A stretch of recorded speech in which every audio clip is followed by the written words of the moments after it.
ನನ್ನ ಆತ್ಮೀಯ ಮಾಧ್ಯಮದವರಿಗೆ ಪ್ರಪ್ರಥಮವಾಗಿ ಪ್ರೀತಿಯ ನಮನಗಳು. ಇವತ್ತು ನಾವು ಕನ್ನಡ ಮಾಧ್ಯಮ ಶಾಲೆಗಳನ್ನು ಉಳಿಸಿ ಅಂತ ಚಳುವಳಿ ಎಲ್ಲಿ ಕರ್ನಾಟಕದಲ್ಲಿ ಮಂಡ್ಯದಲ್ಲಿ ಕರ್ನಾಟಕ ಏಕೀಕರಣ ಆಗಿ ವರ್ಷಗಳೇ ಕಳೆದಿದೆ. 1956 ನವೆಂಬರ್ 1 ಕರ್ನಾಟಕ ಏಕೀಕರಣ ಆಯಿತು. ಸುಮಾರು 72-73ರಲ್ಲಿ ಈ ರಾಜ್ಯಕ್ಕೆ ಕರ್ನಾಟಕ ನಾಮಕರಣ ಆಯಿತು.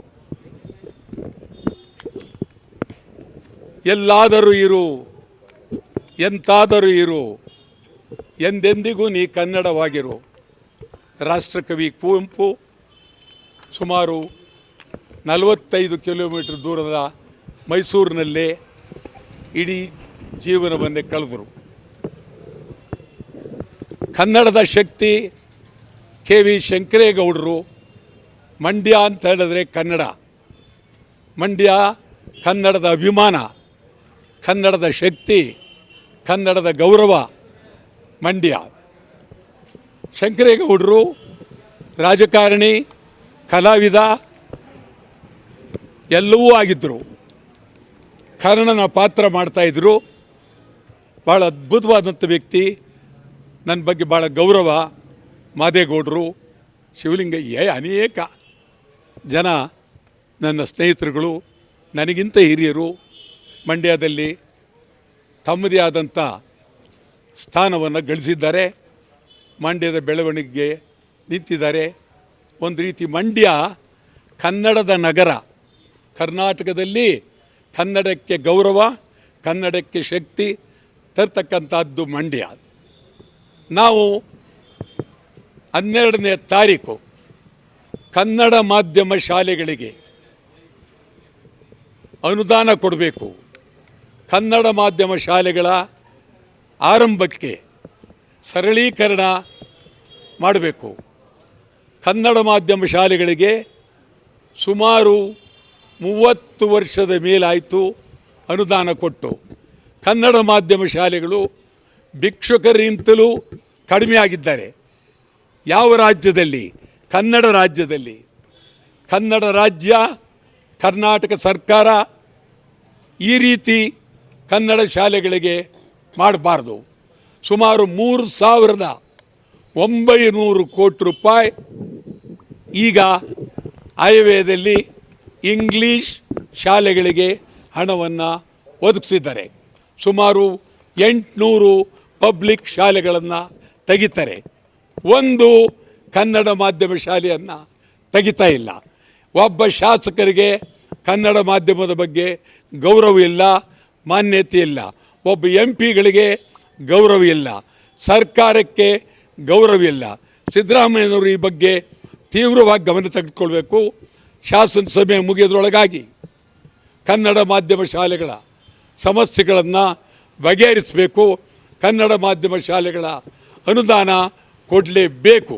ಇದಕ್ಕಾಗಿ 12ನೇ ತಾರೀಕು ಇಡೀ ರಾಜ್ಯಾದ್ಯಂತ ಕನ್ನಡ ಮಾಧ್ಯಮ ಶಾಲೆಗಳು ಬಂದ್.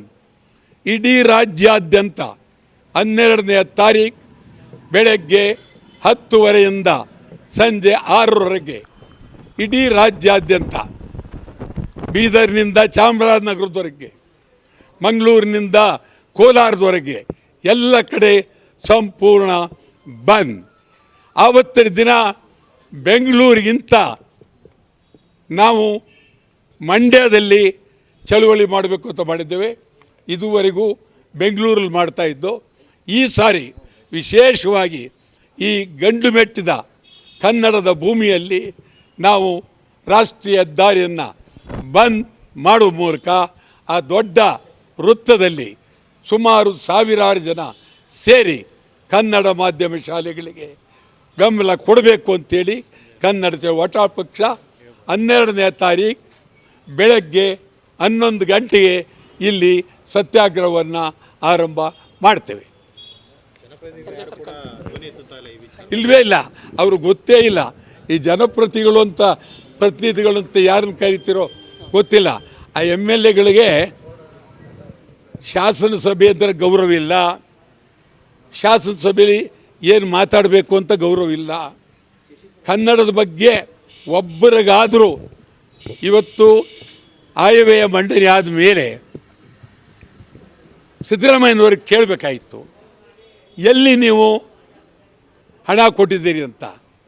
ಸಿದ್ದರಾಮಯ್ಯನವರ ಬಜೆಟ್ಟು ಬೇಕಾದ ಕಡೆ ಹಣ ಕೊಟ್ಟರು. ನಿಮ್ಗೆ ಹೇಳ್ತೀನಿ, ಚಾಮರಾಜನಗರ ಗಡಿ ಪ್ರದೇಶ ಒಂದು ನಯಾ ಪೈಸೆ ಕೊಟ್ಟಿಲ್ಲ. ಯಾರು ಅವ್ರನ್ನ ಕೇಳ್ತಾರೆ? ಚಾಮರಾಜನಗರದ ಅನೇಕ ಜನ ಸುಮಾರು ಸಾವಿರಾರು ಜನ ಮನೆಗಳಿಲ್ಲದೆ ಮೋಳೆಗಳಲ್ಲಿ ಬೀದಿಯಲ್ಲಿ ಬದುಕ್ತಾ ಇದ್ದಾರೆ. ಅವ್ರ ಮನೆಗಳಿಲ್ಲ. ಚಾಮರಾಜನಗರ ಕೇಳೋರಿಲ್ಲ. ಚಾಮರಾಜನಗರ 2ನೇ ಹಂತ ಕಾವೇರಿ ಇಲ್ಲ. ಚಾಮರಾಜನಗರಕ್ಕೆ 3 ಬಿಡುಗಾಸ್ ಕೊಡಲಿಲ್ಲ. ಚಾಮರಾಜನಗರವನ್ನು ಬೇವರ್ಸಿಗಿಂತ ಕಡಿಮೆಯಾಗಿ ಸಿದ್ದರಾಮಯ್ಯನವರ ಸರ್ಕಾರ ಕಂಡಿದೆ. ಸಮಾನವಾಗಿ ಹಣ ಹಂಚಬೇಕಾಗಿತ್ತು. ಕನ್ನಡ ಮಾಧ್ಯಮ ಶಾಲೆಗಳನ್ನು ಕಡೆಗಾಣಿಸಿದ್ರು, ಗಡಿನಾಡು ಕಡೆಗಾಣಿಸಿದ್ರು. ನಿಮ್ಗೆ ಹೇಳ್ತೀನಿ, ಕಾಸರಗೋಡು, ಸೊಲ್ಲಾಪುರ, ಅಕ್ಕಲಕೋಟೆ, ಜತ್, ಗಡಇಂಗ್ಲೇಜ, ಹೊಸೂರು, ತಾಳವಾಡಿ, ಏನು ಅಲ್ಲಿ ಸುಮಾರು 2 ಕೋಟಿ ಕನ್ನಡಿಗರಿದ್ದಾರೆ. ಕನಿಷ್ಠ ಅಲ್ಲಿನ ಕನ್ನಡ ಶಾಲೆಗಾಗಿ, ಕನ್ನಡ ಉಪಾಧ್ಯಾಯರಿಗಾಗಿ, ಕನ್ನಡ ಸಂಘಟನೆಗಳಿಗಾಗಿ, ಹೊರನಾಡ ಕನ್ನಡಿಗರಿಗೆ ನಿಮ್ಮ ಆಯವ್ಯಯದಲ್ಲಿ 500 ಕೋಟಿ ರೂಪಾಯಿ ಇಡಬೇಕಾಗಿತ್ತು. ಇಡಲಿಲ್ಲ.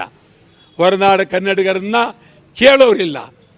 ನೀವು ಕನ್ನಡ ಸರ್ಕಾರ ಅಂತೀರೋದನ್ನು ಕರ್ನಾಟಕ ಸರ್ಕಾರ ಅಂತೀರಾ? ಯಾರಿದ್ದಾರೆ ಕರ್ನಾಟಕದಲ್ಲಿ? ತಮಿಳರು, ತೆಲುಗರು, ಮಲಯಾಳಿಗಳು, ಬಿಹಾರಿಗಳು, ಮಾರ್ವಾಡಿಗಳು, ಉತ್ತರ ಪ್ರದೇಶ, ಮಂಡ್ಯವನ್ನು ತಿಂತಾ ಇದ್ದಾರೆ, ಮೈಸೂರು ತಿಂತಾ ಇದ್ದಾರೆ, ಬೆಂಗಳೂರು ತಿಂದಿದ್ದಾರೆ, ರಾಜ್ಯ ತಿಂತಾ ಇದ್ದಾರೆ. ನಿಮ್ಗೆ ಯಾರಿಗೂ ಗೊತ್ತಿಲ್ಲ. ಇಡೀ ಕರ್ನಾಟಕ ರಾಜ್ಯದ ಭೂಮಿ ಬೇರೆ ಭಾಷೆಯವ್ರಿಗೆ ಹೋಗ್ತಾ ಇದೆ. ಕನ್ನಡಿಗರೇ ಎಚ್ಚರ ಆಗಿ ಕರ್ನಾಟಕ ರಾಜ್ಯಕ್ಕೆ ಕಯ್ಯಾರ ಕಿಣ್ಣಣ್ಣರೇ ಕಾಸರಗೋಡಿನ ಮಹಾಕವಿ ಹೇಳ್ತಿದ್ರು, ಬೆಂಕಿ ಬಿದ್ದಿದೆ ಕನ್ನಡ ನಾಡಿಗೆ. ಸುಮಾರು 25 ವರ್ಷಗಳ ಹಿಂದೆ ಹೇಳಿದ್ರು. ನಿಜ. ಬೆಂಕಿಯನ್ನು ಆರಿಸುವರು ಯಾರು? ಸರ್ಕಾರಕ್ಕೆ ಮನ್ನಣೆ ಇಲ್ಲ. ನಾವು 12ನೇ ತಾರೀಕು ಸತ್ಯಾಗ್ರಹ ಅಲ್ಲದೆ ಸುಮಾರು 25 ದಿನ ಸರ್ಕಾರಕ್ಕೆ ನಾವು ಕಾಲಾವಕಾಶ ಕೊಡ್ತೇವೆ. ಕನ್ನಡ ಮಾಧ್ಯಮ ಶಾಲೆಗಳು ಹಣ ಕೊಡಬೇಕು. ಕನ್ನಡ ಮಾಧ್ಯಮ ಶಾಲೆಗಳನ್ನು ಉಳಿಸಬೇಕು. 30 ವರ್ಷದಿಂದ ಕನ್ನಡ ಮಾಧ್ಯಮ ಶಾಲೆಗಳನ್ನು ನೀವು ಅನುದಾನ ಕೊಟ್ಟಿಲ್ಲ. ಮತ್ತು 50-60 ಸಾವಿರ ಜನ ಕೆಲಸಕ್ಕೆ ತಗೋತಾ ಇದ್ದೀರಿ. ಈಗ ನೀವು ಯಾವ ಜಾತಿಯವ್ರನ್ನಾರ ತಗೊಳ್ಳಿ, ಕನ್ನಡಿಗರು ತಗೊಳ್ಬೇಕು. ಎಚ್ಚರ. ಇಡೀ ರಾಜ್ಯದಲ್ಲಿ ಪರಭಾಷೆಯವರ ದಾಳಿ ಜಾಸ್ತಿ ಆಗಿದೆ. ಪರಭಾಷೆಯವರು ಕನ್ನಡಿಗರನ್ನು ತುಳಿತಾ ಇದ್ದಾರೆ. ಪರಭಾಷೆಯವರು ಕರ್ನಾಟಕದಲ್ಲಿ ಕನ್ನಡಿಗರನ್ನು ಗುಲಾಮರಂತೆ ನೋಡ್ಕೊಳ್ತಾ ಇದ್ದಾರೆ. ನಮ್ಮ ರಾಜಕಾರಣಿಗಳು, ಶಾಸಕರಾಗಲಿ, ಪಾರ್ಲಿಮೆಂಟ್ ಸದಸ್ಯರಾಗಲಿ, ಮಂತ್ರಿಗಳಾಗಲಿ ಯಾರಿಗೂ ಬೇಕಾಗಿಲ್ಲ ಕರ್ನಾಟಕ. ಇದು ಸಮಗ್ರ ಕರ್ನಾಟಕ. ಕನ್ನಡ ಚಳವಳಿ ಪಕ್ಷ ತೀವ್ರವಾಗಿ 12ನೇ ತಾರೀಕಿನಿಂದ ಹೋರಾಟ ಮಾಡ್ತೇವೆ. ಹೆಚ್ಚಿನ ವಿಡಿಯೋಗಳಿಗೆ ಪ್ರತಿಧ್ವನಿ ಯೂಟ್ಯೂಬ್ ಚಾನೆಲ್ ಸಬ್ಸ್ಕ್ರೈಬ್ ಮಾಡಿ, ಬೆಲ್ ಐಕಾನ್ ಕ್ಲಿಕ್ ಮಾಡಿ.